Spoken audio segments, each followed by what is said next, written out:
La charte d'Amiens, ça va être une étape importante du syndicalisme français d'avant la Première Guerre mondiale, et c'est un moment historiquement important de l'histoire de la CGT française.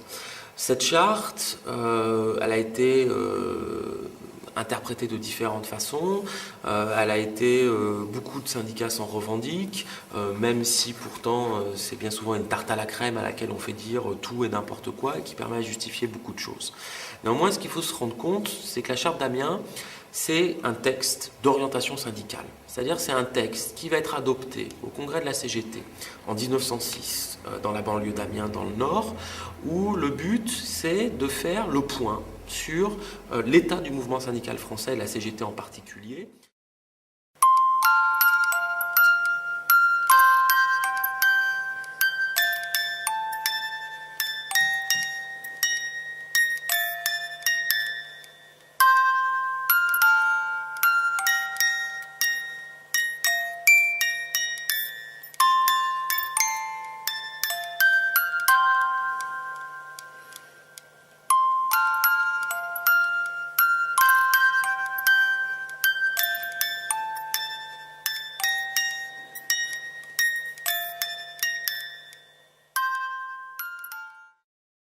« 1789, prise de la Bastille par le peuple de Paris. C'est le début de la Révolution, mais la bourgeoisie prend vite le pouvoir. Le 14 juin 1791, l'Assemblée nationale vote la loi Le Chapelier, qui supprime les corporations et interdit les associations ouvrières et les grèves.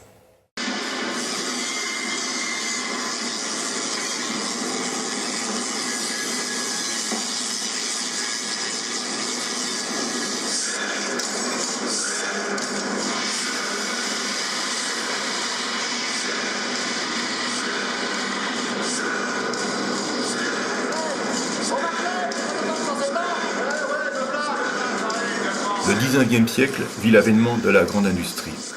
Les grosses usines sont aux mains des capitalistes. Elles regroupent des centaines, voire des milliers d'ouvriers. Les conditions de travail étaient très dures. 15 heures par jour, les salaires très bas, obligeant les familles à accepter le travail des enfants au-dessous de 8 ans.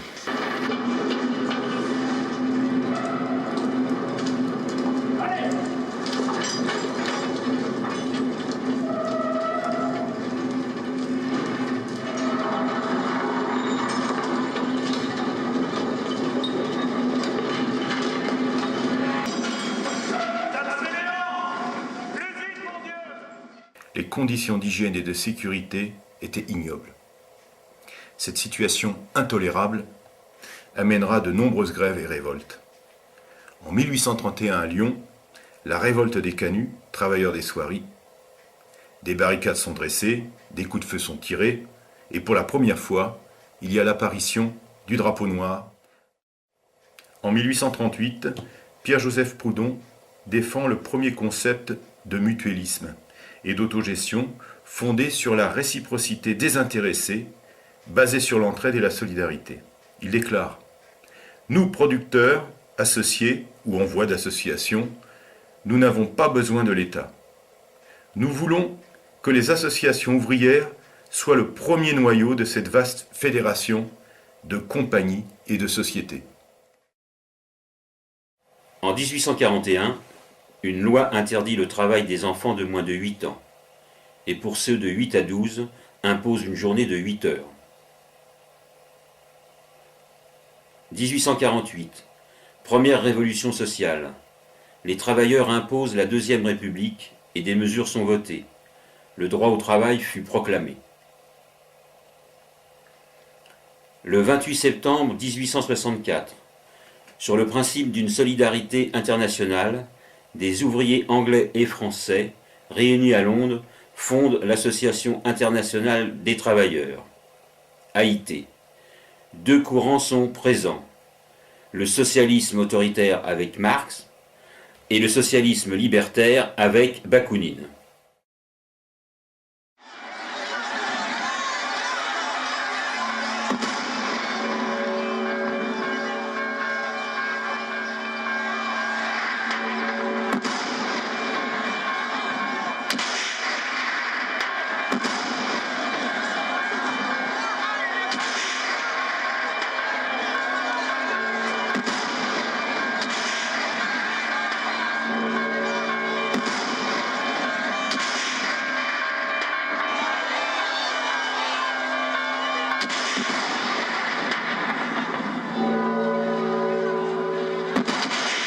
mouvement insurrectionnel ne s'étend malheureusement qu'à une partie du pays.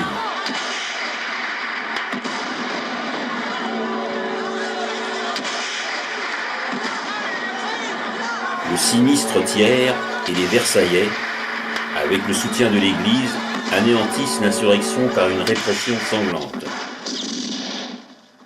Pour le premier rang, genou à terre. À terre.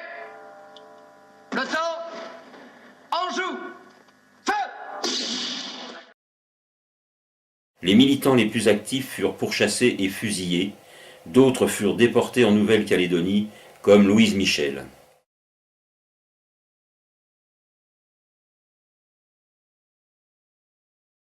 « 1872, au Congrès de La Haye, c'est le clash. Marx fait exclure de l'Internationale Bakounine et ses amis anarchistes.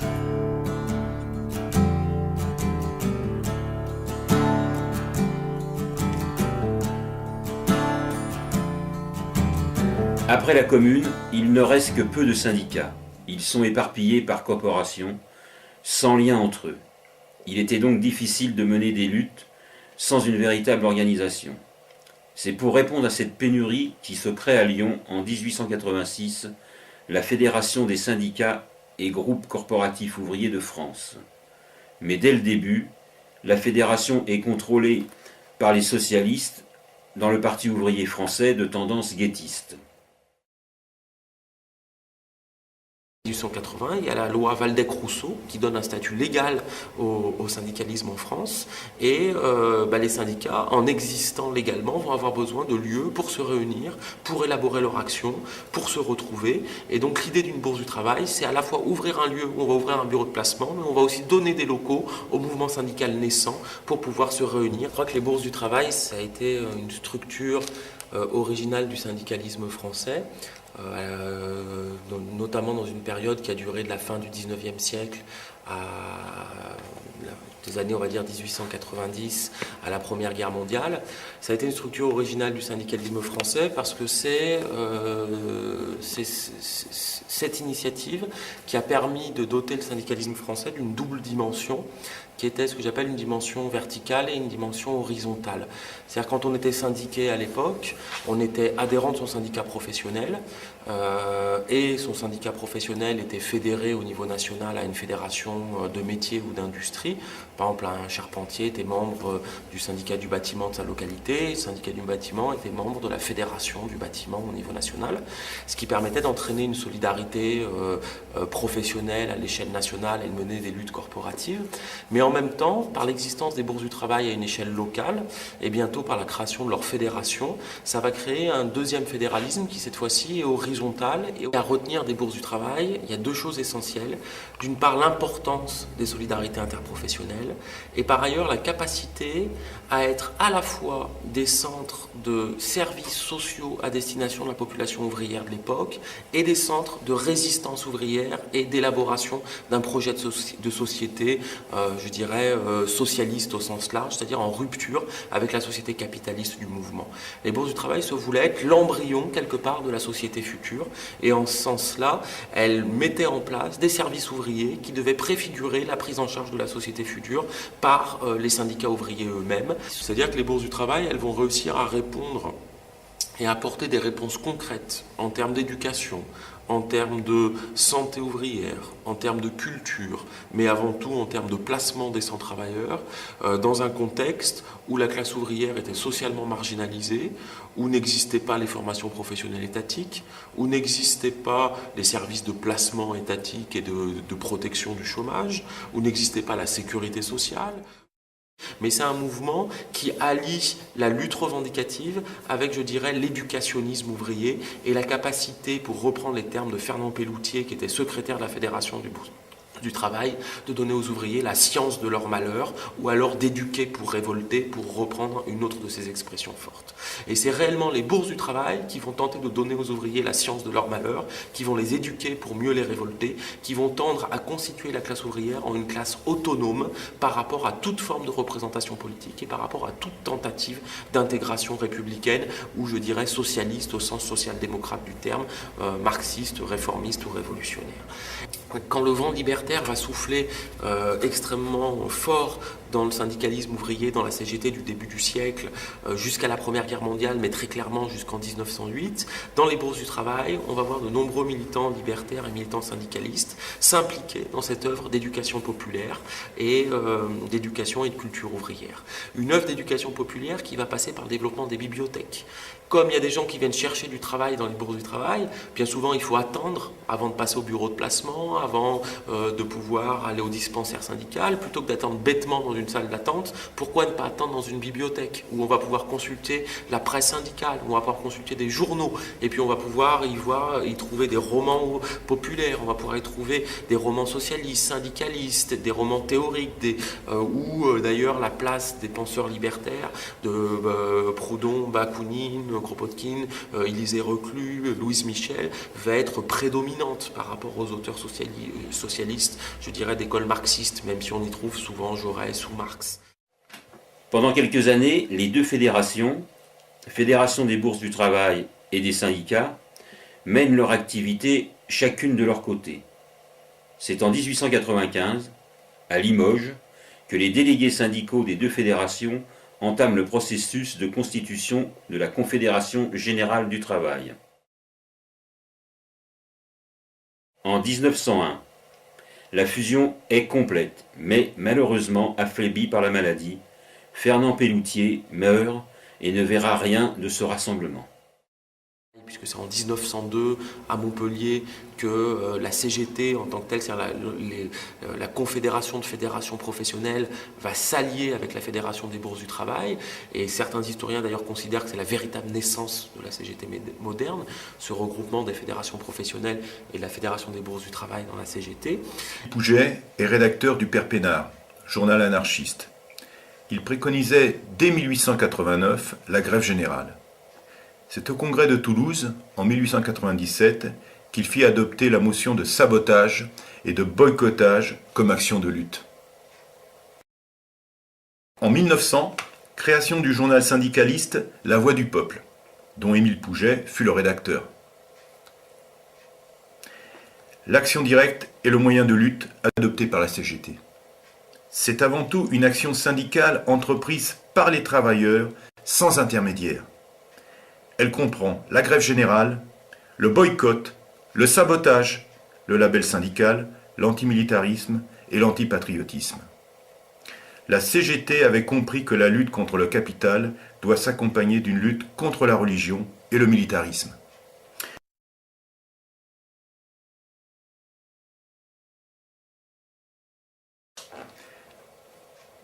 « 1905. Création de la section française de l'Internationale ouvrière, SFIO, sous l'impulsion de Jaurès. Elle regroupera tous les socialistes. »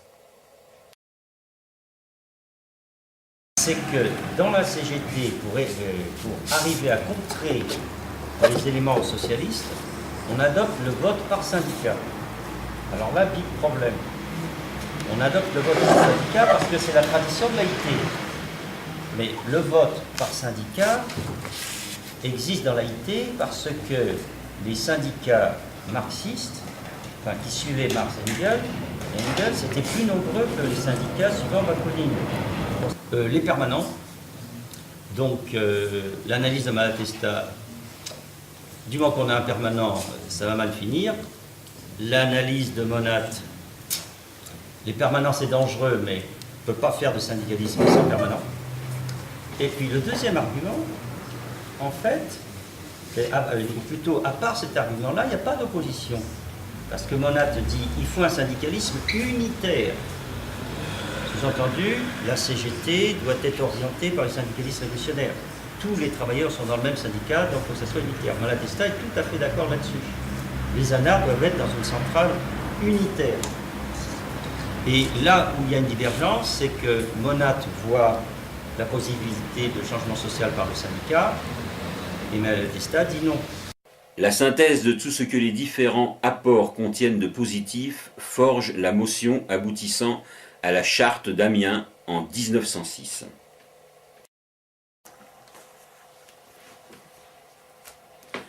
Article 2, constitutif de la CGT, modifié par le 9e congrès de la Confédération. Amiens, du 8 au 16 octobre 1906. La CGT groupe, en dehors de toute école politique, tous les travailleurs conscients de la lutte à mener pour la disparition du salariat et du patronat. Le Congrès considère que cette déclaration est une reconnaissance de la lutte de classe qui oppose sur le terrain économique les travailleurs en révolte contre toutes les formes d'exploitation et d'oppression, tant matérielle que morale, mises en œuvre par la classe capitaliste contre la classe ouvrière. Le Congrès précise, par les points suivants, cette affirmation théorique: dans l'œuvre revendicatrice quotidienne, le syndicalisme poursuit la coordination des efforts ouvriers, l'accroissement du mieux-être des travailleurs par la réalisation d'améliorations immédiates, telles que la diminution des heures de travail, l'augmentation des salaires, etc. Mais cette besogne n'est qu'à côté de l'œuvre du syndicalisme. Il prépare l'émancipation intégrale qui ne peut se réaliser que par l'expropriation capitaliste. Il préconise, comme un moyen d'action, la grève générale, et il considère que le syndicat, aujourd'hui groupement de résistance, sera dans l'avenir le groupe de production et de répartition, base de réorganisation sociale.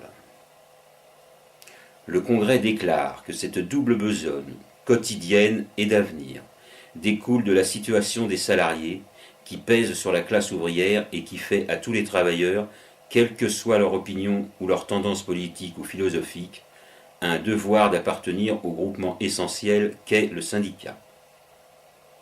Comme conséquence, et en ce qui concerne les individus, le Congrès affirme l'entière liberté pour le syndiqué de participer en dehors du groupement corporatif à cette forme de lutte correspondant à sa conception philosophique ou politique, se bornant à lui demander, en réciprocité, de ne pas introduire dans le syndicat les opinions qu'il professe en dehors. En ce qui concerne les organisations, le Congrès déclare qu'afin que le syndicalisme atteigne son maximum d'effet, l'action économique doit s'exercer directement contre le patronat, les organisations confédérées n'ayant pas, en tant que groupements syndicaux, à se préoccuper des partis et des sectes qui, en dehors et à côté, peuvent poursuivre en toute liberté la transformation sociale.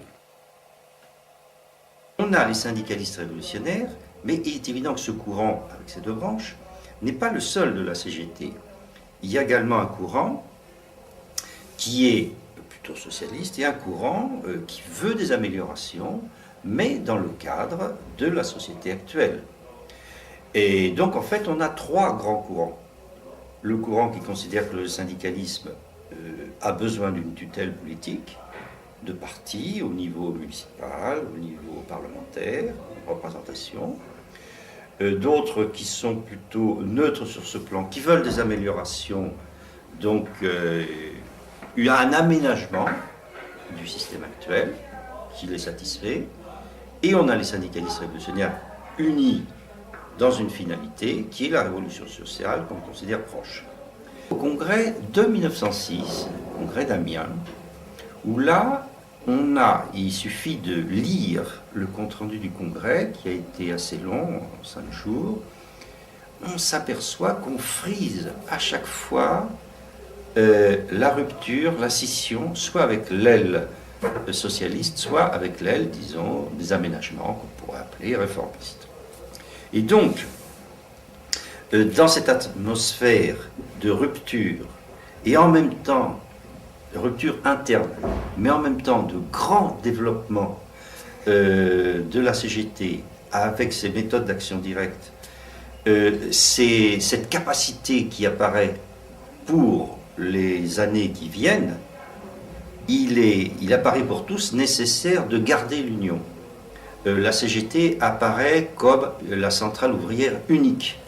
Et la charte d'Amiens, bon, on a su 20 ans après qu'elle avait été rédigée en une demi-heure sur une table de café à la pause du déjeuner.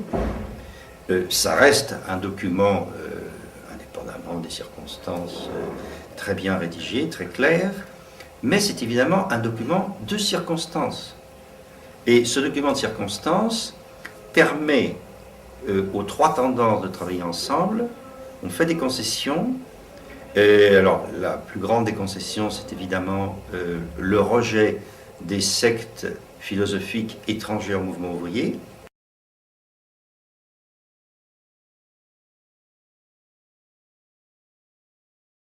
En 1906, ça a vraiment été, je pense, l'apogée du syndicalisme révolutionnaire dans la CGT française. Et on est au sommet de la courbe de son influence. C'est-à-dire qu'on est après 15 ans de construction organisationnelle à travers les bourses du travail, à travers la création de la CGT.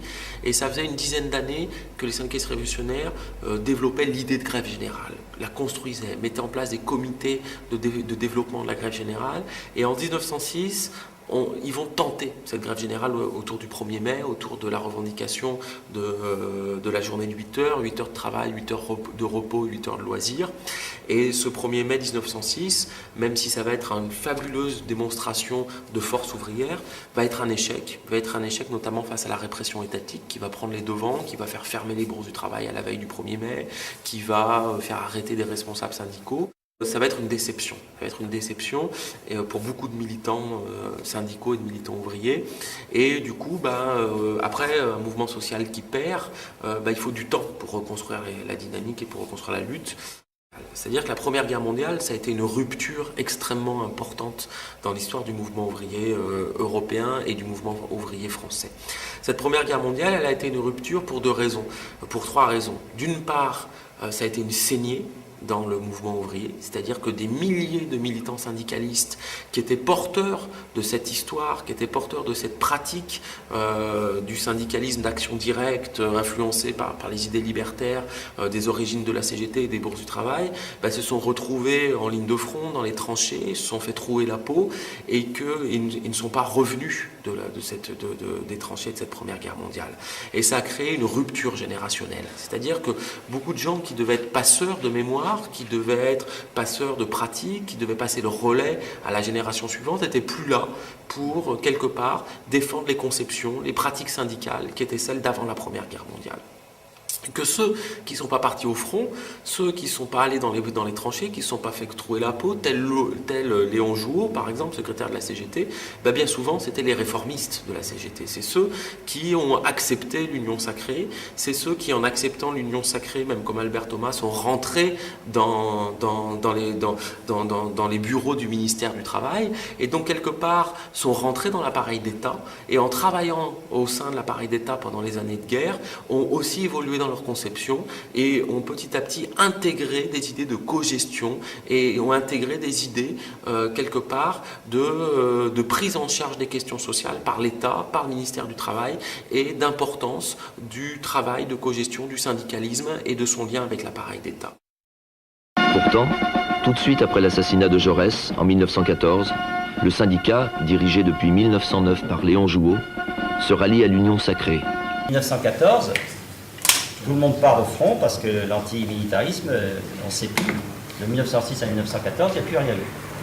C'est pour ça que je pense que la vision qu'on doit avoir de la charte d'Amiens, ça a été un brillant échec. Il y a eu un autre phénomène qui a été une rupture dans cette Première Guerre mondiale, c'est quand même l'année 1917, avec la grande lueur qui vient de l'Est, avec la révolution russe, qui va être un immense espoir pour la classe ouvrière de tous les pays d'Europe. Cet immense espoir, il faut bien se rendre compte, qu'il va y compris attirer à lui des militants syndicalistes révolutionnaires ou anarcho-syndicalistes, des militants syndicalistes révolutionnaires comme Pierre Monat, par exemple, qui va adhérer au Parti communiste et qui vont croire que réellement, ce qui se passe en Russie, tout le pouvoir soviétique, pour reprendre cette expression, c'est réellement une expression d'une transformation sociale révolutionnaire avec une auto-organisation ouvrière, syndicale et tout. Et dans une époque où l'information allait beaucoup moins vite qu'aujourd'hui, avant de se rendre compte, et puis avant que réellement le parti bolchevique et le parti communiste s'emparent de l'ensemble du pouvoir et confisquent le pouvoir du soviet, et que l'ensemble du mouvement ouvrier européen s'en rende compte et de se rendre compte de la dictature rouge qui se met en place par-dessus l'immense espoir et l'immense mouvement révolutionnaire qui a eu lieu, va falloir du temps, et quelque part le Parti communiste va aussi quelque part prendre la première place dans le mouvement ouvrier. Maknovchina, Maknovchina, tes drapeaux sont noirs dans le vent, ils sont noirs de nord. Les anarchistes jouent un rôle important dès les premiers mois de la révolution russe de 1917. Mais les bolcheviks ne supportant pas leur influence dans certaines régions, Ukraine et Kronstadt, ont rapidement cherché à les éliminer politiquement et physiquement.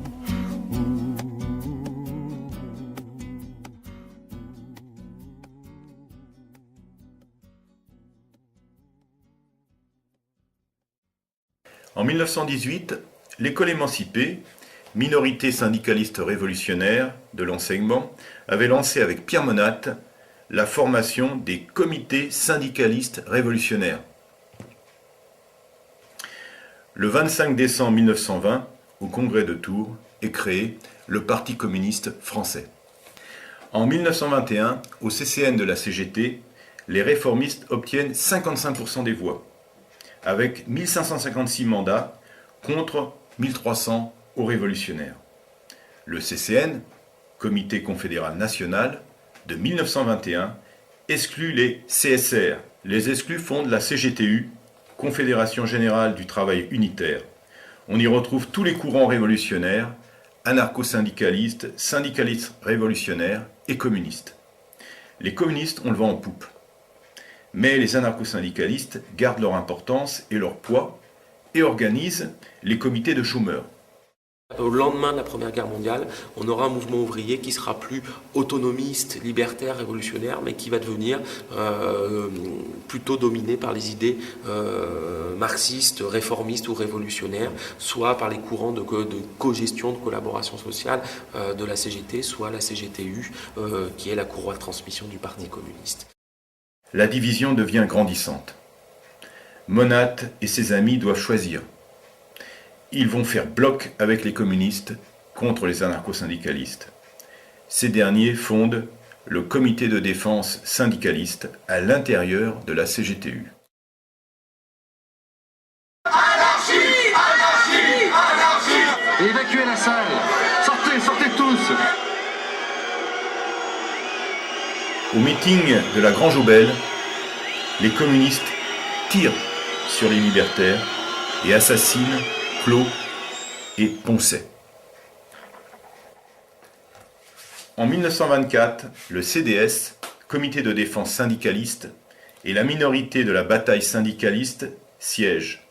Y sont représentés la Fédération du bâtiment, 4 unions départementales CGTU, la Somme, la Gironde, le Rhône, l'Yonne, 186 syndicats CGTU, 16 syndicats autonomes, 2 UD, Union départementale, autonome, et les jeunesses syndicalistes révolutionnaires. D'abord réunis en Union fédérative des syndicats autonomes, c'est un regroupement indépendant sur la base de la motion d'Amiens. L'UFSA va très vite être délaissée par plusieurs de ses fondateurs, car elle ne peut remplir sa tâche, reformer un mouvement réunissant les deux CGT. Nullement découragé par cet échec, Pierre Bénard rassemble ses fidèles à Lyon les 15 et 16 novembre 1926 et il crée la Confédération générale du travail syndicaliste révolutionnaire. La CGT syndicaliste révolutionnaire affirme dès sa constitution qu'elle entend être exclusivement un groupement de classe, celui des travailleurs. Elle doit donc, en plein accord sur ce point avec la charte d'Amiens, mener la lutte sur le terrain économique et social. La Confédération générale du travail syndicaliste révolutionnaire a pour but de grouper sur le terrain spécifiquement économique tous les salariés pour la défense de leurs intérêts matériels et moraux, de poursuivre par la lutte de classe la libération des travailleurs qui ne sera réalisée que par la transformation totale de la société actuelle. Elle précise que cette transformation ne s'accomplira que par la suppression du patronat, l'abolition du salariat et la disparition de l'État. Avec son journal, Le combat syndicaliste, dans un premier temps, les syndicats uniques du bâtiment, SUB, de Paris, Lyon et Toulouse, forment l'ossature confédérale, ainsi que les syndicats de la chaussure et celui de la porcelaine de Limoges. Plus tard, des syndicats se créent dans la métallurgie, Renault-Billancourt. Des groupes intercorporatifs voient également le jour à Bordeaux, Marseille, Trélazé, Rouen, Saint-Étienne et Limoges.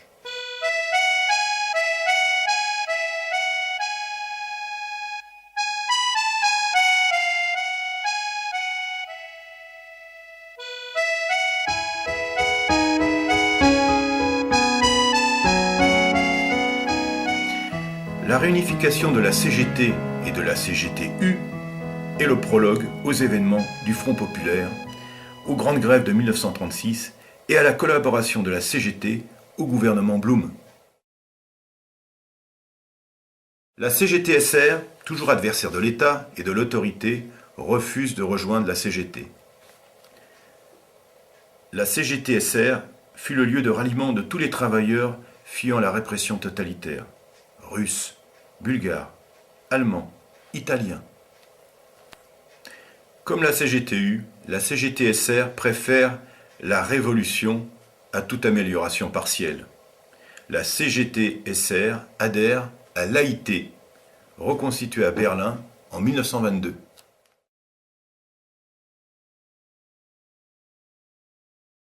Como protesta por la actitud facciosa de los pocos del ejército rebelde, las organizaciones sindicales obreras CNT y UGT han declarado la huelga general en toda la península. Ce message, diffusé le 18 juillet 1936, annonce le soulèvement des militaires contre la République.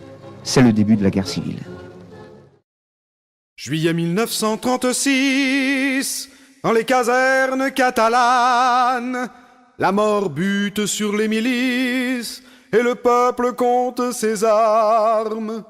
Dans les villages et les hameaux, les paysans groupent les terres en un seul et riche morceau et passe le vent libertaire.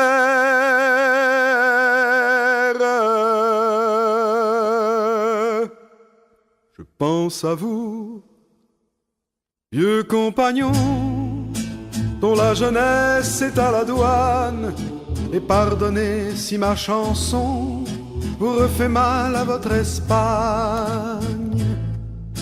Mais j'ai besoin de vous apprendre, j'ai envie de vous ressembler. Je gueulerai pour qu'on entende ce que vous m'avez enseigné.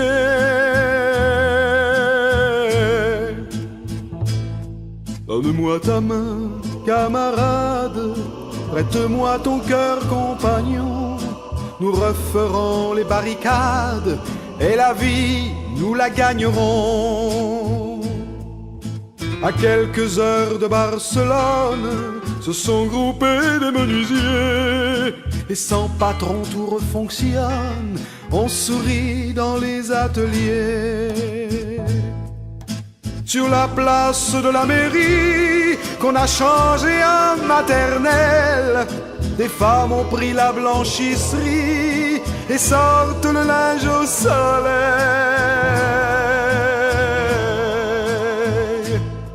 Donne-moi ta main, camarade, prête-moi ton cœur, compagnon. Nous referons les barricades comme hier la Confédération. Là-bas, c'est la mort qui s'avance, tandis qu'ici, à madame, c'est l'anarchie, la liberté dans l'espérance. Ils ont osé la vivre aussi.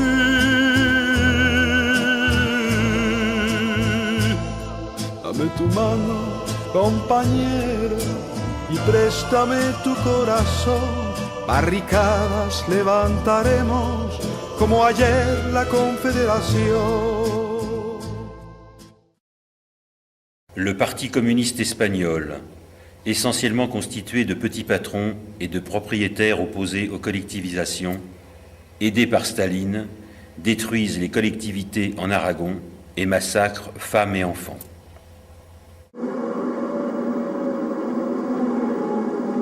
Pendant la guerre civile espagnole, dernière bataille massive de la pensée anti-autoritaire, des hommes et des femmes anarcho-syndicalistes, marxistes, révolutionnaires ou sans parti ont essayé par millions contre Hitler, Mussolini, Staline et Franco, et malgré la passivité des démocraties, de faire une réalité de leurs désirs Certains, pendant l'épreuve, ont renoncé à tout, sauf à la victoire. Certains même sont devenus généraux ou ministres, comme si l'on pouvait changer le monde avec les armes de l'ennemi.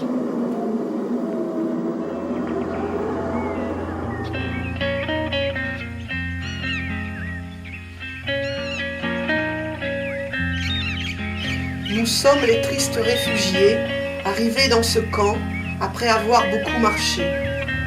Nous avons franchi la frontière à pied et par la route avec notre trousseau, couverture, havre-sac et valise, 2 boîtes de conserve et un peu d'humour. C'est tout ce que nous avons pu sauver, après avoir tant lutté contre le fascisme envahisseur. Et sur la plage d'Argelès-sur-Mer, nous sommes venus échouer pour ne pas manger. En 1939, les réformistes socialistes saisissent le prétexte du pacte germano-soviétique pour exclure de la CGT les partisans du Parti communiste. En 1940 viennent les années terribles de l'occupation et de la collaboration. Les organisations syndicales sont dissoutes. Les forces s'éparpillent, mais de nombreux militants entreront dans la résistance. Le 19 juillet 1943, une réunion clandestine de la Fédération internationale syndicaliste révolutionnaire se tient à Toulouse. La même année, au Péreux, dans la clandestinité, la CGT est reconstituée dans toutes ses tendances historiques. 1945.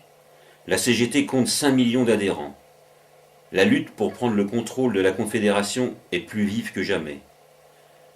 Sentant la main du PCF serrer inexorablement les manettes de commande des syndicats, les militants anarcho-syndicalistes et les syndicalistes révolutionnaires, avec Pierre Mesnard, d'abord réunis en fédération syndicaliste à l'intérieur de la CGT, avec comme journal l'Action syndicaliste, ont le réflexe salutaire de provoquer les premiers une scission et de créer en 1946 la Confédération nationale du travail. La Confédération nationale du travail a pour but de grouper sur le terrain spécifiquement économique pour la défense de leurs intérêts matériels et moraux tous les salariés, à l'exception des forces répressives de l'État considérées comme des ennemis des travailleurs. De poursuivre, par la lutte de classe et l'action directe, la libération des travailleurs qui ne sera réalisée que par la transformation totale de la société actuelle. Elle précise que cette transformation ne s'accomplira que par la suppression du salariat, par la syndicalisation des moyens de production, de répartition, d'échange et de consommation, et le remplacement de l'État par un organisme issu du syndicalisme lui-même et géré par l'ensemble de la société. Le nom de la nouvelle organisation est un vibrant hommage à la lutte héroïque menée par les militants de la Confédération, tant en Espagne de 1936 à 1939 qu'en France pendant la Résistance, où ils contribuèrent grandement à libérer de nombreux départements du Sud, Gers, Ariège, Haute-Pyrénées, Haute-Garonne, Aude, etc.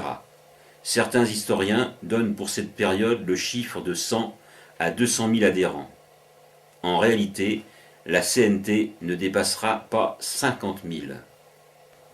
En 1946 éclate une grève chez les rotatives. Alors que les pourparlers sur les salaires sont en cours, le comité de grève désavoue les dirigeants du syndicat du livre. Le comité trouve l'appui des anarcho-syndicalistes, du syndicat des correcteurs et de quelques trotskistes. L'union, le combat, le travail, voilà ce que la situation commande à tous les Français. Quant à nous, communistes, nous sommes les rassembleurs de toutes les volontés créatrices de la nation pour remettre la France au travail. Effervescence dans le monde du travail. Les usines Renault, qui emploient quelques 30 000 ouvriers, se sont mises en grève.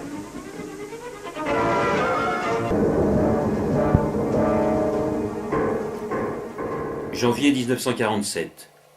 Des grèves partielles se déclenchent chez Renault et Citroën. Le 25 avril 1947, un comité de grève se constitue, comprenant trotskistes, CNT, CFTC et socialistes.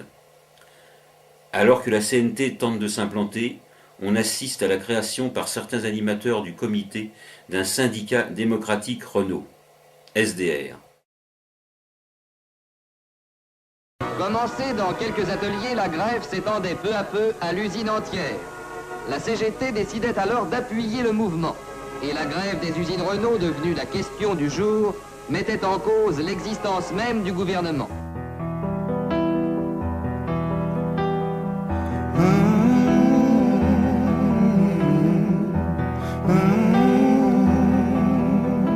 Le conflit Renault a donné le ton et une vague de grève va déferler, d'autant que la CGT et le PCF ne s'y opposent plus mais essaient de récupérer le mouvement.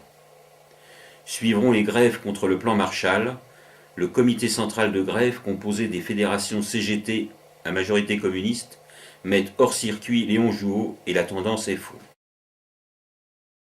À Paris, au fond d'une cour de la rue Mademoiselle, dans un logis de fortune, vient de s'installer la CGT Force ouvrière autour de M. Léon Jouot et des 4 secrétaires confédéraux qui l'ont suivi. M. Bouzanquet, au cours de la première réunion, a insisté sur leur volonté de retrouver la force du syndicalisme d'autrefois, indépendance à l'égard de tous les partis politiques. 1947, les groupes FO décident de quitter la CGT. La création de la CGT Force ouvrière va porter un coup dur à la CNT. Sa création fut habile. On rêva d'un large regroupement de tous les syndicalistes non communistes à l'intérieur d'une même centrale. On y glorifiera la charte d'Amiens. Ce qui est sûr, c'est que la CNT française, elle se développe contre 2 courants.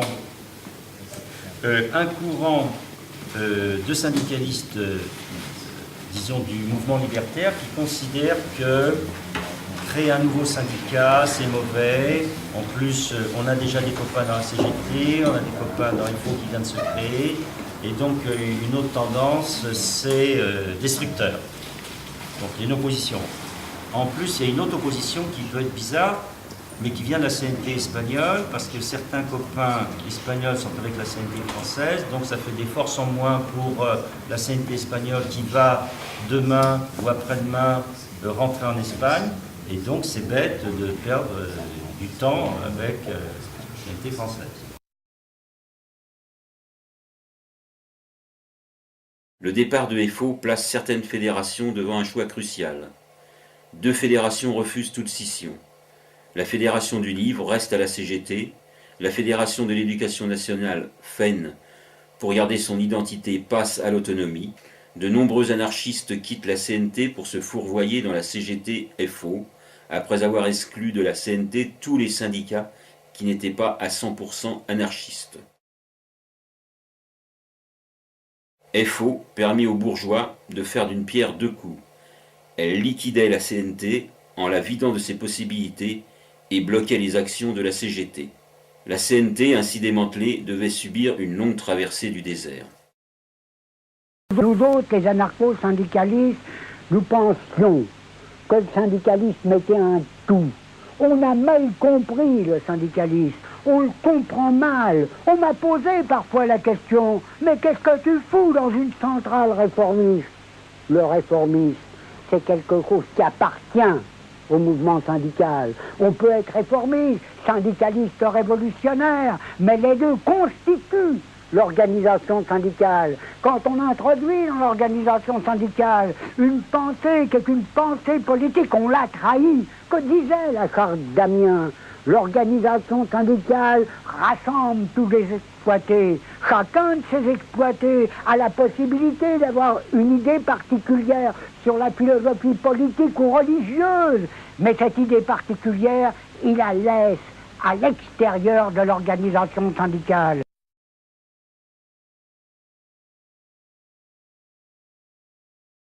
Certainement que lors des événements de mai 68, le syndicalisme n'a pas été lui-même un sujet d'intérêt pour tous ceux qui manifestaient ou pour tous ceux qui se réclamaient de la révolution. Ce qu'on voyait dans les rues, c'était des slogans. Vive la vie, jouir sans entrave, enfin des slogans qui étaient nouveaux et qui ne se référaient pas justement à ce que nous donnait le discours politique habituel.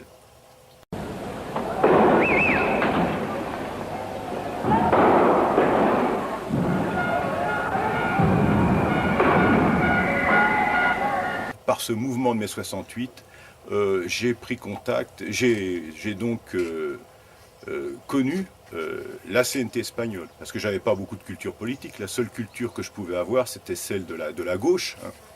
Et donc les libertaires, en tout cas, n'étaient pas médiatisés, évidemment. Et donc, j'ai connu les Espagnols. À l'époque, en 68, ils avaient encore une cinquantaine d'années, ceux qui avaient participé à la guerre d'Espagne, mais surtout à la Révolution espagnole. Et à partir de là, à partir de la CNT espagnole, j'ai eu une appréhension du syndicalisme. Enfin, on n'avait pas une vision claire de la lutte dans les entreprises, à savoir créer des sections syndicales, faire un travail de longue haleine. On pensait que la victoire, ça serait sans effort. Elle serait immédiate, elle serait à court terme. On ne voyait dans la CNT espagnole que 36, on ne voyait que les collectivisations, on ne voyait que l'autogestion. C'était ça, bien sûr, l'objectif. Ce qu'on oubliait certainement, c'est que pour arriver à cette construction révolutionnaire, il fallait un effort militant. On s'est rapidement aperçu que s'opposant aux staliniens, c'est-à-dire ceux qu'on appelait les staliniens à l'époque, c'est-à-dire au Parti communiste, s'opposant à tous les marxistes autoritaires, s'opposant bien sûr au patron, le combat serait forcément âpre, dur, et ça on l'a mal imaginé à ce moment-là.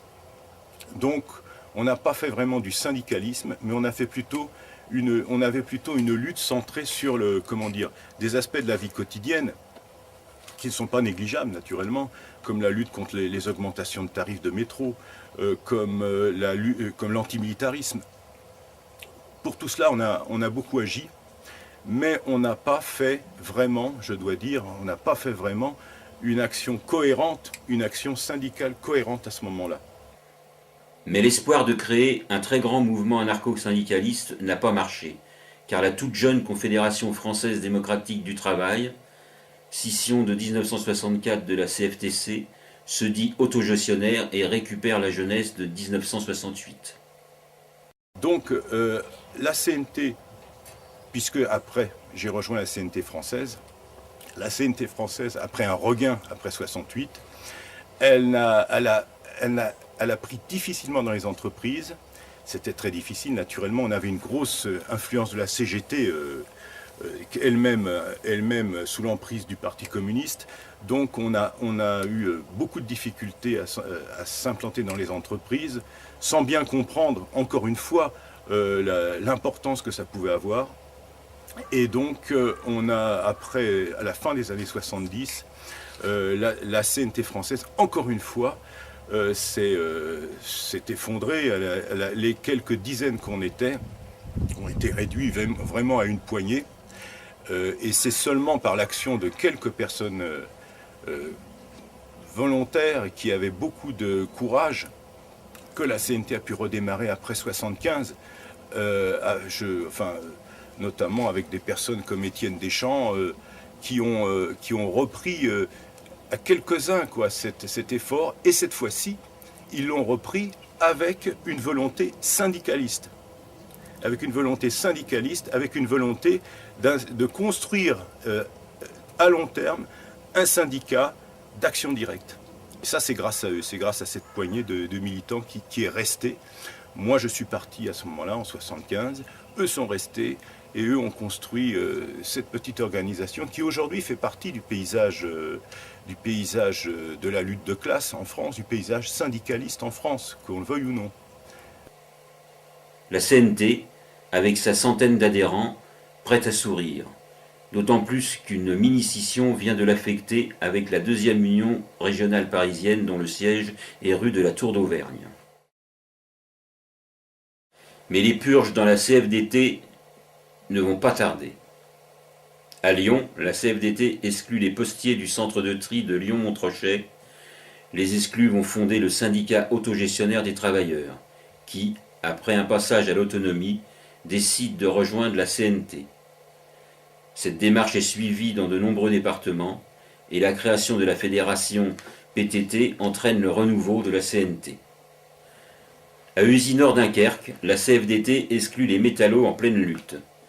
Ces derniers créent le syndicat de lutte des travailleurs. Dans les banques parisiennes, idem. Les exclus fondent le syndicat démocratique des banques. L'Alliance syndicaliste, constatant que la renaissance de la CNT espagnole fait ressortir l'absence d'une forte organisation similaire en France, organise en septembre 1978 une réunion à Rouen de la Conférence nationale anarcho-syndicaliste. Un certain nombre d'adhérents du SGEN-CFDT rejoignent la CNT. Il se crée ainsi la Fédération Santé, Sociale, Éducation. À Paris, ce sont les travailleurs d'EDF qui font de même. Des travailleurs du nettoyage industriel de la Comatec fondent une section syndicale et, à peine créée, lancent un long conflit. Cela permet l'implantation de la CNT, malgré la contestation du patronat et des autres syndicats. La CNT sort victorieuse de cette lutte. Le développement de la CNT entraîne une crise de croissance. Des camarades imprégnés d'une culture groupusculaire contestent la nature syndicale de la CNT avec celle d'une organisation 100% anarchiste. Ils considèrent que les adhésions doivent être idéologiques et non de classe. Ils remettent en cause la motion stratégique du 23e congrès de Paris sur les élections et la tactique temporaire de présentation exceptionnelle à certaines élections professionnelles. Ces camarades vont scissionner au congrès des 6 et 7 février 1993. Les régions du Mans, Bordeaux, Toulouse quittent la CNT en maintenant le sigle CNT-AIT. De cette rupture va se réaliser, grâce au mouvement social de décembre 1995, le développement d'une CNT plus syndicaliste. Cela entraîne de nouvelles adhésions et la création de nouveaux syndicats. Puis à Paris, il y a toujours des sections à la Cité des Sciences, à la FNAC et à Gennevilliers dans le nettoyage, la SPES.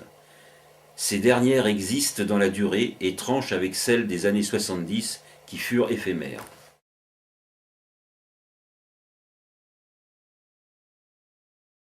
Deux mots sur la CNT et le droit quand même. Bon, la CNT depuis qu'elle a réinvesti le champ social, je dirais qu'elle a regagné une visibilité de plus en plus confrontée, à la fois dans son développement, mais à la fois dans sa pratique quotidienne de défense à l'usage du droit.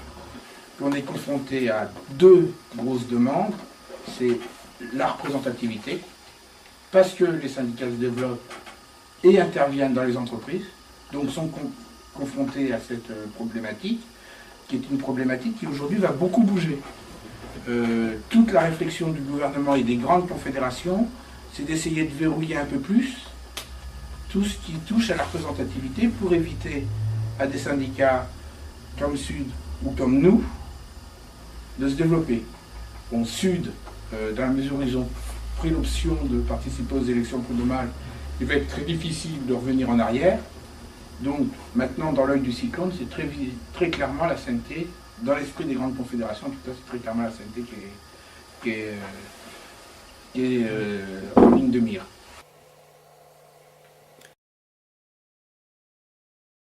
« 1996. Au congrès de l'AIT, la CNT Vignolles est exclue de l'international. La CNT AIT, dont le siège est au Mans, est reconnue comme seule section de l'AIT.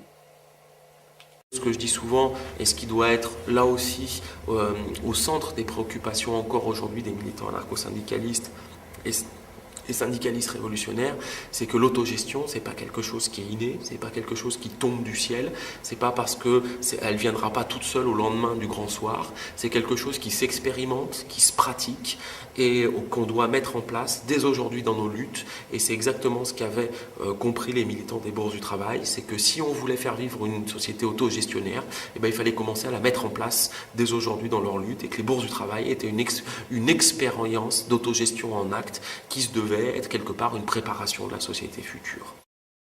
Refaire des bourses du travail, recréer des espaces interprofessionnels et de solidarité sur quel thème, autour de quels besoins, il y en a encore beaucoup. Et je crois que la question qui a à se poser, c'est celle-ci, c'est sur quelle solidarité on peut recréer des espaces d'auto-organisation aujourd'hui. D'autant plus que dans la phase actuelle d'évolution du capitalisme, où on assiste à une phase libérale qui est en train de remettre en cause un certain nombre de conquêtes sociales du XXe siècle, eh ben, il y a un désengagement de l'État sur un certain nombre de secteurs, que ce soit sur les services publics, que ce soit sur la protection sociale, et peut-être que ces thèmes-là peuvent être des espaces sur lesquels des espaces de solidarité ouvrière interprofessionnelle et des lieux locaux comme les bourses du travail pourraient reprendre leur sens et pourraient arriver à se redévelopper.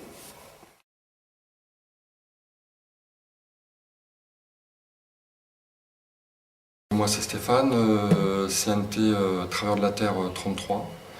Donc je vais vous expliquer un peu ce qu'on a commencé à mettre en place. Donc une coopérative de producteurs qui pratiquent donc la vente directe. Donc on n'a pas d'intermédiaire et on gère nous-mêmes l'ensemble de la production du début jusqu'à la vente du produit. Dans un état d'esprit de reproduire un peu, de remettre à jour en fait ce qui existait par le passé, notamment en Espagne en 1936 ou encore dans d'autres pays à d'autres moments. Parce que bon déjà,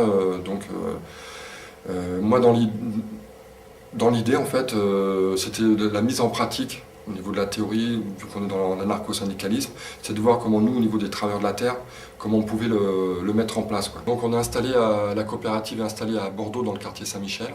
C'est un but social, c'est d'échanger avec les gens, de faire connaître notre travail, d'expliquer le pourquoi on le fait dans ce sens-là.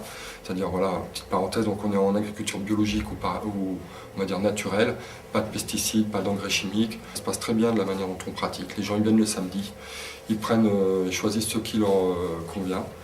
Et après, s'il y en a pour qui la fin de mois elle est difficile et tout, on s'arrange, il n'y a pas de problème. C'est-à-dire que le gars il partira quand même avec des légumes et de la viande s'il en a envie. Et en fin de compte, c'est le respect de l'individu, c'est le respect de l'environnement, c'est le respect de ce qui nous entoure, c'est comment arriver à faire en sorte que tout le monde ait accès à ce qui lui est nécessaire et sans que personne soit délaissé, quoi. Donc un peu les coopératives en Espagne en 1936, ils en ont mis en place. Bon, nous c'est alimentaire, mais coopérative ça peut être sur n'importe quel corps de métier ou profession. Enfin je veux dire, moi je pense que c'est ce qu'il y a de plus équitable entre les gens, entre le producteur et le consommateur. Faire autre chose que des réunions aussi, c'est-à-dire se faire rencontrer les gens du quartier. Donc il y a eu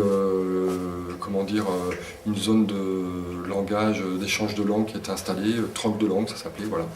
Une zone vestimentaire avec aussi d'autres livres qui ont été apportés. Et puis des débats proposés 2 ou 3 fois dans la semaine. En fait, c'est l'ensemble, la coopérative, la librairie, qui fait que maintenant on se retrouve avec des gens qui viennent nous voir et qui sont intéressés par ce que propose la CNT dans ce mode de fonctionnement. On a des gens qui depuis sont venus chercher leur carte et sont entrés dans certains syndicats.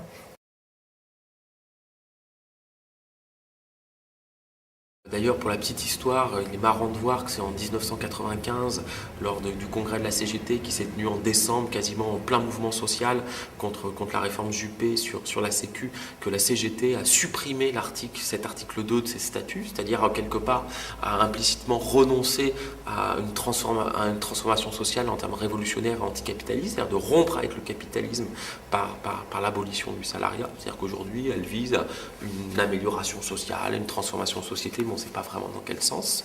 En tout cas, alors que la charte d'Amiens réaffirmait très clairement cette identité anticapitaliste de la CGT, regarde bien malheureusement, aujourd'hui, alors que le syndicalisme était majoritairement révolutionnaire et majoritairement anticapitalisme au début du siècle, c'est-à-dire C'était évident pour la CGT qu'il fallait à terme rompre avec le capitalisme. Malheureusement aujourd'hui, sur l'échiquier syndical à laquelle on est confronté, il ne reste plus beaucoup de forces anticapitalistes.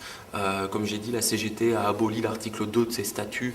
Conclusion, on ne sait plus quel est son projet de société. Elle est aussi un peu orpheline de l'effondrement du bloc soviétique et de la perte de poids du Parti communiste sur le mouvement ouvrier qui lui offrait des perspectives, je dirais, en termes politiques.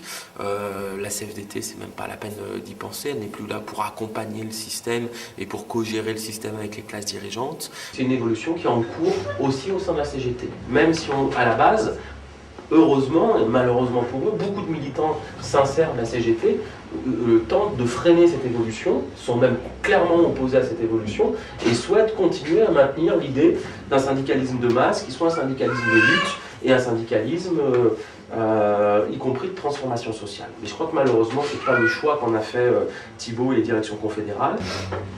Alors, je l'ai dit, c'est très clair pour la CFDT depuis un certain nombre d'années. C'est très clair dans l'éducation nationale, par exemple, pour la FSU, qui est un syndicalisme qui se construit avant tout sur l'accompagnement de carrière, les mutations, les points retraite, quasiment un syndicalisme assurantiel, plus qu'un syndicalisme de lutte et de revendication. Quant à ceux qui se réclament d'un syndicalisme alternatif, je pense à Sud par exemple, anti-libéraux certes, c'est-à-dire qui sont pour lutter contre les excès du capitalisme et du libéralisme. Est-ce qu'ils sont pour rompre avec le capitalisme?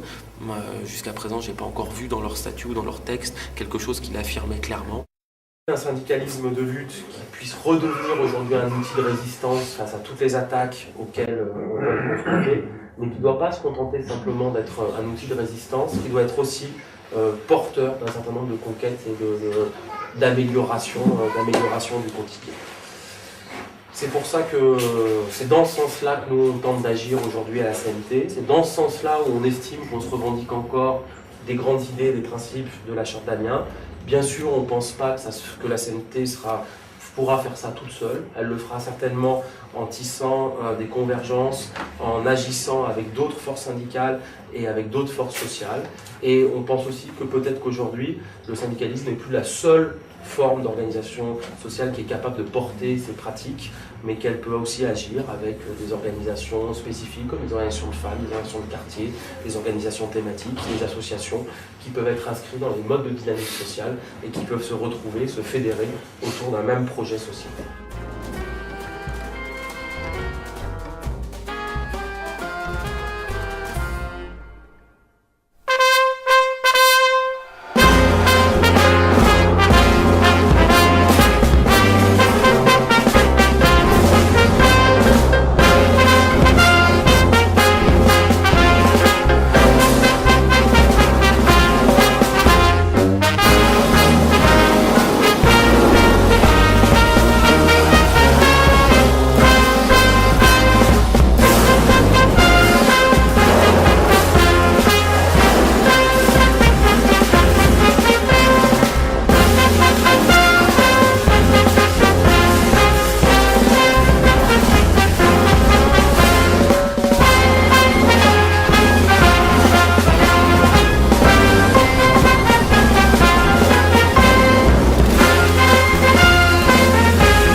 Hay que defenderla con valor, alta la bandera revolucionaria, por el triunfo sin cesar nos lleva en pos a las barricadas, por el triunfo de la Confederación.